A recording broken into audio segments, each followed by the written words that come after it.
बिस्मिल्लाहिर्रहमानिर्रहीम। अस्सलाम वालेकुम नाजरीन, आप देख रहे हैं यूट्यूब चैनल और मैं हूं खालिक महमूद। नाजरीन, इस वक्त आपने देखा कि आप तक ये खबर पहुंच चुकी होगी कि आज शाह महमूद कुरैशी और इमरान खान साहब को और साइफ़र केस के अंदर जज अब्दुल हसनात की अदालत से 10 साल कैद हो चुकी है। और इस केस की जिस तरह प्रोसीडिंग की गई है, जिस तरह इस केस को चलाया गया है पिछले 1-2 दिन के अंदर, तो वो इंतहाई शर्मनाक तरीके से इस केस को चलाया गया है। और वकील सफाई को बिल्कुल भी मौका नहीं दिया गया और ना ही वहाँ तक जाने की इजाज़त दी गई है कि वो अपने क्लाइंट का दफा कर सके, वो अपने क्लाइंट के हक़ में गवाहों से जरा कर सके। तो आपने देखा नाजरीन कि ये बोगस तरीके से इस केस को चलाया गया है। और उस केस के अंदर इलेक्शन से पहले ये जो कुछ दिन से ये मोमेंटम बना चुके थे और हम लोग इस चीज़ को प्रिडिक्ट भी कर रहे थे और हम कह भी रहे थे कि ये इस तरह का फ़ैसला आने वाला है। और वो 10 साल की सज़ा दोनों को हो चुकी है। और इस वक्त पाकिस्तान के अंदर जिस तरह कानून और आइन की बालादस्ती को पामाल किया गया है, जिस तरह आवाम के और किसी भी कैदी के हकूक़ को पामाल किया गया है, ये पाकिस्तान की तारीख़ में या दुनिया की तारीख़ में शायद ही कहीं आपको मिलेगी। और उसी मुल्क में ये चीज़ें पाई जाती हैं कि जिस मुल्क के अंदर कानून और इंसाफ किसी की लोंडी बना कर रखी गई हो, तो उस मुल्क में ऐसे काम होते हैं और वो पाकिस्तान में हो रहा है। नाजरीन, इस वक्त आपके ऊपर जो ज़िम्मेदारी आयद होती है, ये जो आवाम को इश्तियाल दिलाने की कोशिश की गई है, और PTI के चेयरमैन गौहर साहब ने पूरी आवाम से ये अपील की है कि आप इश्तियाल में मत आइएगा, आप पुरअमन रहें। और इसका बदला आपने 8 फरवरी को लेना है और 8 फरवरी को आपने निकल कर इस सज़ा के ख़िलाफ़ उस शख्स के हक़ में वोट डालना है कि जिस शख्स ने पाकिस्तान को 3 शौकत खानम दिए हैं और जिस शख्स ने पाकिस्तान को नमल यूनिवर्सिटी, अब्दुल कादिर यूनिवर्सिटी और इस तरह के बड़े प्रोजेक्ट्स देकर इस कौम के लिए सारी ज़िंदगी वक्फ की हुई थी। नाजरीन, आज उस शख्स को 10 साल की सज़ा दी गई है, जिस शख्स ने सारी ज़िंदगी मेहनत करके, क्रिकेट खेलकर, पैसा कमाकर, पाकिस्तानियों से पैसा लेकर इस मुल्क के अंदर हॉस्पिटल बनाए, वो हॉस्पिटल बनाए कि जिसमें कैंसर एक लाइलाज बीमारी है, और उस कैंसर का इलाज के लिए वो हॉस्पिटल बनाए पाकिस्तानियों आपके लिए। उसके बाद आपकी तालीम के लिए उसने यूनिवर्सिटियाँ बनाई हैं, ना कि उसने एवन फील्ड जैसे फ्लैट्स बनाए हों, ना कि उसने दुनिया के किसी और मुल्क में अपना बिज़नेस सेटअप किया हो। तो पाकिस्तानियों, वो शख्स आपके लिए खड़ा है, क्योंकि मेरे खान ने ये बारहा कहा है, वो हर जलसे में हर वक्त कहता था कि वो एक दिलेर शख्स है, वो दिलेरी के साथ, वो जुर्रत के साथ, वो हिम्मत के साथ, वो जवां मर्दी के साथ हर किस्म की हालात का मुकाबला करेगा। और पाकिस्तानियों, आपको भी यही तलकीन करता था कि आपने ऐसे हालात का मुकाबला करना है, आपने जुल्म के सामने सर नहीं झुकाना, जुल्म के सामने खड़े होना है। और पाकिस्तानियों, जिस तरह आपने पिछले 1-1.5 साल से जुल्म के सामने आप खड़े रहे, आपने जुल्म के सामने सर नहीं झुकाया, आप दाद के मुस्तहिक हैं, आप काबिल तहसीन हैं। और इससे आगे भी आपसे यही तवक्को की जा रही है। जिस तरह आपने मारें खाई हैं, जिस तरह आपकी ख़वातीन को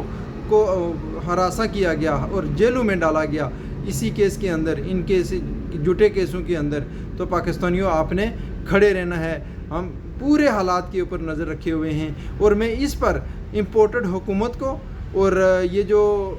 तमाम जजेस से ये फ़ैसले करवाए जा रहे हैं, हमें मालूम है कि जजेस से ये फ़ैसले कौन करवा रहा है, और ये जो जजेस से फ़ैसले करवा रहे हैं, और वो जजेस भी जो फ़ैसले कर रहे हैं, मैं उनसे भी कहूँगा कि एक तरफ एक खुदा है और एक तरफ इस वक्त आपने जुल्म और सितम का हिस्सा बनकर आवाम के अंदर, पाकिस्तान की आवाम के फंडामेंटल राइट को जिस तरह पामाल किया हुआ है, और इसका हिसाब एक दिन ज़रूर होना है। तो इसलिए पाकिस्तानियों, इन तमाम हालात में आपने खड़े रहना है, इमरान खान का साथ देना है, क्योंकि ये जुल्म के बादल जल्द छटने वाले हैं। और इंशाअल्लाह 8 फरवरी के दिन इस तमाम ये जो जुल्म है इसका अहाता होगा, और ये जुल्म करने वाले तमाम जो लोग हैं, और वो आपके हक़ में इंशाअल्लाह ये सरेंडर होंगे, इनसे हिसाब किया जाएगा, इनके ऊपर भी ये कानून लागू किया जाएगा जो इस वक्त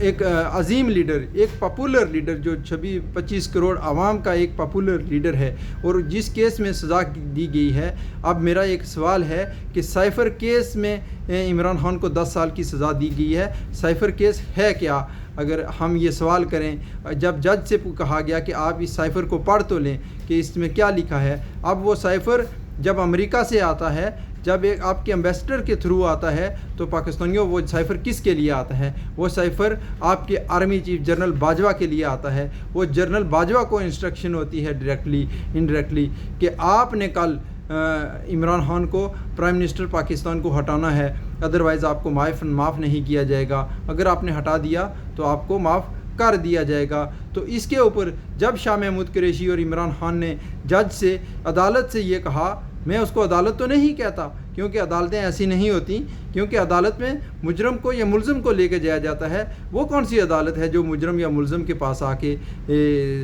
کیس چلاتی ہے؟ تو میں اس لیے آپ سے یہ کہوں گا کہ جب انہوں نے کہا کہ اس میں ڈولن لو اور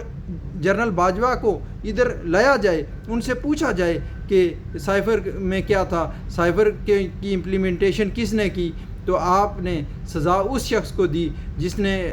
کی حکومت چھینی گئی ہے۔ تو پاکستانیوں، یہ ظلم آپ کے اوپر ہو رہا ہے، اس ظلم کے لیے آپ نے کھڑے ہونا ہے، آپ نے مقابلہ کرنا ہے۔ اگر آپ مقابلہ نہیں کریں گے تو آپ کی آنے والی نسلیں اسی طرح غلام رہیں گی، اسی طرح پستی رہیں گی، اسی طرح بھوک افلاس میں رہیں گی، اور آپ کی نسلیں ہمیشہ آپ کے اوپر انگلیاں اٹھاتی رہیں گی کہ آپ نے ان کے حق کے لیے کھڑے نہیں رہے۔ اور اس کے بعد میں آخر میں آج اس پر بات تو نہیں کرنا چاہتا تھا، میں جسٹ 1 یا 2 منٹ میں آپ کو یہ بتانا چاہ رہا ہوں کہ یہ جو آج مینیفیسٹو لے کر آ رہے ہیں، آپ کو پڑھ کے سنا رہے ہیں، یہ ایک امپورٹڈ، ایک لاڈلا، یہ نواز شریف جو مینیفیسٹو میں بتا رہا ہے کہ آپ کی بجلی میں سستی کی جائے گی، آپ کا پیٹرول سستا کیا جائے گا، آپ کے کھانے پینے کی چیزیں سستی کی جائیں گی، میٹرو بنائی جائیں گی، یہ بنایا جائے گا، وہ بنایا جائے گا۔ پاکستانیوں، یہ چیزیں بہت پیچھے رہ چکی ہیں اس وقت۔ سب سے پہلے پاکستان کے اندر قانون کی حکمرانی ہونی چاہیے سب کے سے، کیونکہ ایک پاکستان ہونا چاہیے، ایک قانون ہونا چاہیے، اور اس ایک قانون کے اندر اس ملک کا پرائم منسٹر بھی ہونا چاہیے، اس ملک کا آرمی چیف بھی ہونا چاہیے، اور اس ملک کا چیف جسٹس بھی ہونا چاہیے۔ اور یہ جو پچھلے تمام 1.5 سال کے اندر یہ جو قانون کی وائلیشن ہوئی ہے، اس کے اوپر بھی بات ہونی چاہیے، اس کے اوپر بھی احتساب ہونا چاہیے، کیونکہ 2 بار الیکشن اناؤنس ہونے کے باوجود الیکشن نہیں ہوئے، اور اس جتنے بھی فنڈامنٹل رائٹس لوگوں کے سلب کیے گئے ہیں اس عرصے کے اندر، اور ان تمام لوگوں کو جنہوں نے یہ کروانے میں کردار ادا کیا، ان کو اس کٹہرے میں لانا چاہیے، اور بالخصوص جنرل باجوہ کو اس کٹہرے میں لانا چاہیے۔ اور سائفر کے کیس میں جنرل باجوہ ہی اس کا حقدار ہے، سزا کا حقدار ہے۔ اور اس کے بعد امپورٹڈ حکومت کا وہ وزیر اعظم جو آج آپ کے سامنے ایک مکاری کے ساتھ، ایک مداری بن کر پاکستانیوں آپ کے بیچ میں ہے۔ پاکستانیوں، 8 فروری کا دن ہوگا جب آپ ان کے اس جھوٹے چنگل میں نہیں پھنسیں گے، اور آپ نے نکل کر 100% نکل کر اپنے ووٹ ڈالنا ہے تحریک انصاف کے کینڈیڈیٹ کو، اس کے نشان کو، اور یہ ووٹ آپ کے ملک کی آزادی کا ضامن ہوگا۔ یہ ووٹ آپ کی آزادی، آپ کی عزت و آبرو کے تحفظ کا ضامن ہوگا، اور یہی ووٹ کی پرچی ہے جس سے آپ ظلم کا بدلہ لے سکتے ہیں۔ پاکستانیوں، 8 فروری کا دن، ظلم کا بدلہ ووٹ سے۔ اپنے اس چینل کا خیال رکھیے۔ اگر آپ سمجھتے ہیں کہ میری آواز سچی ہے، اگر آپ اس کو سمجھتے ہیں کہ میں ٹھیک کہہ رہا ہوں، آپ میرے ساتھ سیٹسفائیڈ ہیں میرے ان خیالات کے اوپر، تو پاکستانیوں میرے اس چینل کو سبسکرائب بھی کریں، شیئر بھی کریں، اور انشاءاللہ ملتے ہیں اگلے ویلوگ میں انشاءاللہ۔ اللہ آپ کا حامی و ناصر ہو، اللہ عمران خان کا حامی و ناصر ہو، اللہ پاکستان کو اپنی حفظ و امان میں رکھے۔ پاکستان زندہ باد۔